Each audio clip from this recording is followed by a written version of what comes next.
ये हूँ फाइनाली आम चंपारण मटन हो देख टेस्ट करिया कि कौन लगुच।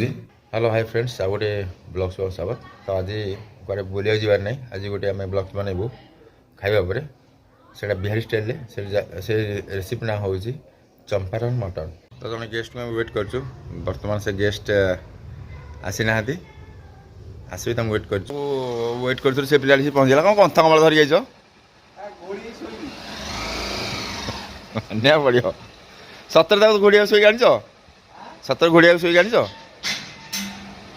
ओहो से मिस्त्री आज मिस्त्री चंपारण मिस्त्री तुम बिहार आस परा तुमको संडे एत लेट कौन हो संडे आगे लेट हुए हो मंडे तो ऑफिस जीव टाइम रे जीव ना प्रेजेंट पड़ोनी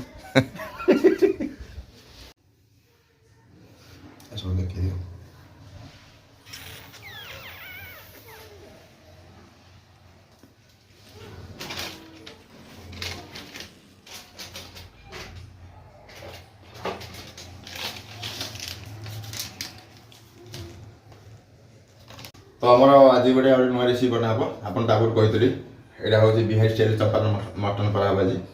तो अलरेडी आम हाँडी देटा माटी हाँडी आनी रेडी आपको जस्ट आम पानी बतर देचु कहीं तेल पकईदे बेस तेल रही पानी टे बतर देकी सुखेदेलु रेडी। आ मटन अधा के अच्छी आम ये पियाज टी जस्ट ग्राइंडिंग रखाई आप ग्राइंडिंग नक पियाज काटे आलू अच्छी सब मसला अच्छी।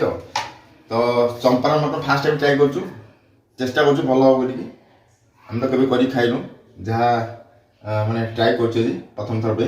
तो फास्ट पागुड़े बनईद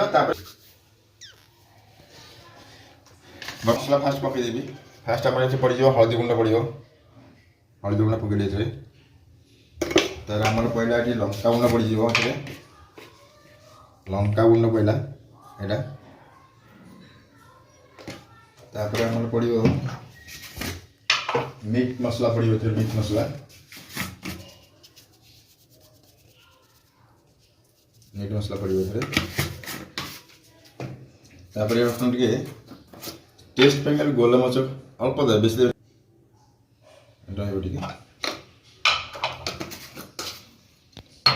तापर आम गोटे निजे गोटे बनई मसला हाथ में गोटे बनई गरम मसला से सिक्रेट मसला यहाँ कही हेनी सिक्रेट मसला टी पड़ जाते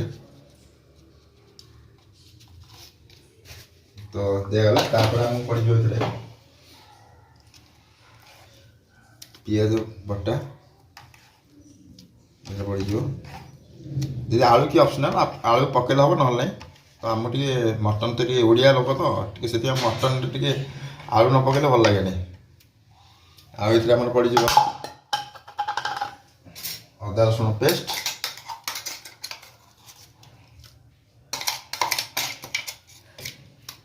अदा पेस्ट पड़ जाए तापर ये पड़ो आपंकर सोरिष तेल टी अल्प टी देते तार मैंने हाँडी बसला बेले आगे सोरिष तेल पड़ो। बर्तमान यहाँ को पूरा मैरिनेट कर देव आम ए लास्ट को पूरा जी आप लुण खाऊँ से अनुसार लुण पड़ो बेस लुण खाइले बर्तमान आपंकर ब्लड प्रेशर पे असुविधा रेडी। बर्तमान आम सूक्ष्म भाव में हाँडी टी बर्तमान टे गरम करवा तापर को फिर सुखिला माने से मसला पड़ो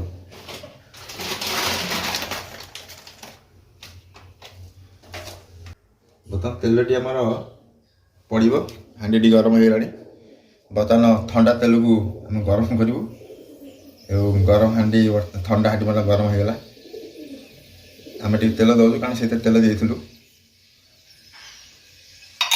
रेडी तेल टी गरम हो तेल बर्तमान गरम तो आम जस्ट टे जीरा पकड़ रेडी तापर आम सुखिला लंका यहाँ हूँ आमर दालचीनी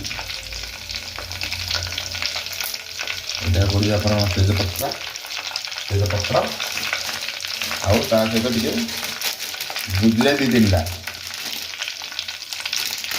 सुहा सुहा करदे घाटी दबा टे ତେଲଟି ବର୍ତ୍ତମାନ ଗରମ ହେଇଯାଇଛି ଆମର। ବର୍ତ୍ତମାନ ଏଠି ଆମେ ଦେବା ରଖିଦିଏ ମଟନ।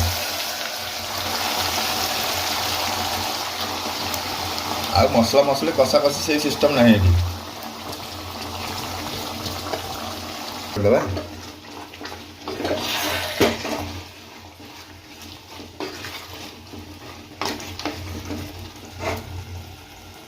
ଏ 5 ରୁ 10 ମିନିଟ୍ ଖାଲି ଘାଣ୍ଟି ଦେବେ।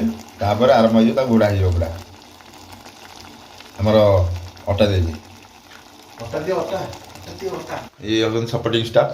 ଅଟା ଅଟା ଦମ୍ ଦେବା ପାଇଁ ତାର ମାନେ ଘୋଡ଼ିବା ପାଇଁ ଅଟା ଦଳା ହେଇଗଲା। ଆମେ ଟିକେ ଆଳୁ ଟିକେ ପକେଇବୁ, ଓଡ଼ିଆ ଷ୍ଟାଇଲ୍ରେ ଆମ ହେବ। ବିହାଇଟ୍ ପ୍ଲସ୍ ଓଡ଼ିଆ ମିଶିକି ପହଞ୍ଚ ହେଇକି ହେଉଛି ଆଜି ମଟନ୍ଟା। ଆଉ ଗୋଟା ରସୁଣଟା ବି ପଡ଼ିବ। ଏଇଟା ହେଉଛି ଚମ୍ପାରନଗର ପୁରା ସିକ୍ରେଟ୍ ଜିନିଷ। ଗୋଟା ରସୁଣ ମେନ୍ ଇନଗ୍ରିଡ଼ିଏଣ୍ଟଟା ଯେଉଁଟା କୁହନ୍ତି ଏଇଟା, ସେଇଟା ଆକ୍ଚୁଆଲି ଏହାକୁ ଜଷ୍ଟ 5-10 ମିନିଟ୍ ଖାଲି ଆମେ ଟିକେ ଏମିତି ଏପଟ ସେପଟ କରିଦେବୁ। ତାପରେ ତାକୁ ଯେହେତୁ ଆମର କଭରଟା ମିଳିଲା ନାହିଁ, ଆମେ ସେଥିପାଇଁ ଏଇ ଛୋଟିଆ ଗିନାଟି ୟୁଜ୍ କରିବୁ ଉପରେ ଘୋଡ଼ିଆ ଲାଗି। ହଁ ରେଡ଼ି।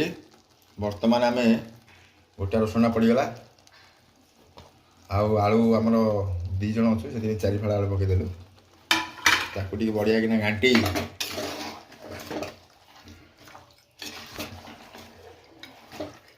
ବର୍ତ୍ତମାନ ତାକୁ ଅଟା ଲଗେଇକି ଗୁଡ଼ା ହେଇଯିବ ପୁରା। ତାକୁ ଦିଆହେଲା, ଅଟା ଲାଗିଯିବ। ଅଟାଟି ଆମର ଆଉ ଜଣେ ମିସ୍ତ୍ରୀଙ୍କୁ ଦିଆ ମାନେ ଇଏ ହ୍ୟାଣ୍ଡ ଓଭର କରାଗଲା। ବର୍ତ୍ତମାନ ଆମେ 45 ମିନିଟ୍ ପୁରା ରଖିଦେବୁ ସେମିତିଆ।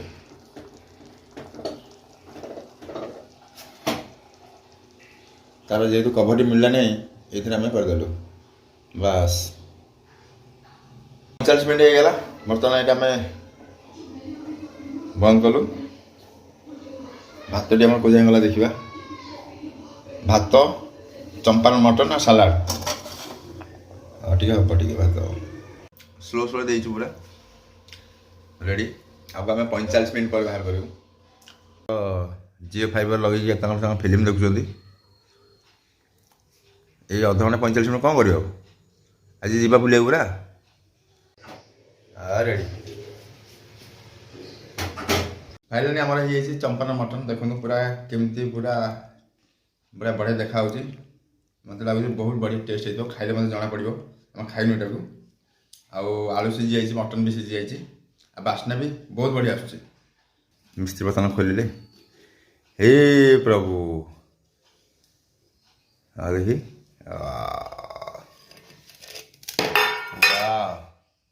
ରେଡ଼ି ହେଇକି ବାହାରିଛି। କ'ଣ କଷି ଯାଇଛି ନାଇଁ କି?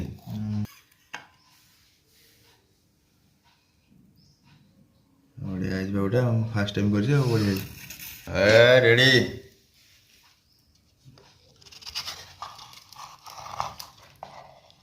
ଦେଖ ମଟନ ଭାତ କିଲେ ଲାଗି ବାହାରିଲଣି। ଚମ୍ପାରନ ମଟନ ଖାଇବାର ଅଛି।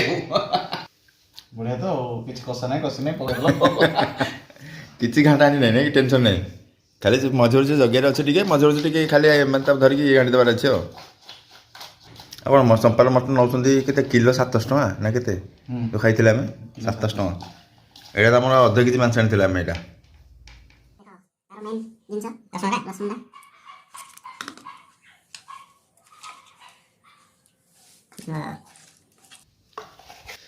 ତ ଏଇ ପାଗ ଦେଖି ବର୍ତ୍ତମାନ ଆଉ ରହିହେବନି।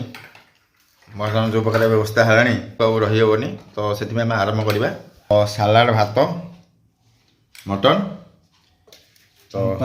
Champaran mutton Bihari style. ଯେ କେମିତି କ'ଣ ଲାଗୁଛି ଦେଖିଲ? କ'ଣ ଏମିତି କ'ଣ ସତରେ କଲା? ବଢ଼ିଆ ଟେଷ୍ଟ ଅଛି। କି ଲୁଣ ଲଙ୍କା ସବୁ ଠିକ୍, ପାଗ ସବୁ ଠିକ୍ ଅଛି। ଗ୍ରେଭି ବି ବଢ଼ିଆ ହେଇଛି। ଖାଲି ନାନ୍ ହବ, ଏଇଟା ଟିକେ ଖାଅ। ଭାତଟା ଟିକେ ଅବାଗିଆ ହେଇଗଲା। ବିହାର ଲୋକ ଟିକେ ଭାତ ଖାଉନାହାନ୍ତି ନା, ତାକୁ ରୁଟି ଖାଉଛନ୍ତି। ଲିଟି ଚୋଖା ମଟନ୍। ଆମର ସେ ଚମ୍ପାରନ ମଟନ୍ ଖାଇସାରିଲା ପରେ ଆମେ ମଧ୍ୟ ଆସିଲୁ ଟିକେ ବୁଲିବାକୁ, ହଜମ କରିବା ପାଇଁ। ଆଉ ଗୋଟେ ବଢ଼ିଆ ଜାଗା ଆସିଛି ବୁଲିବାକୁ।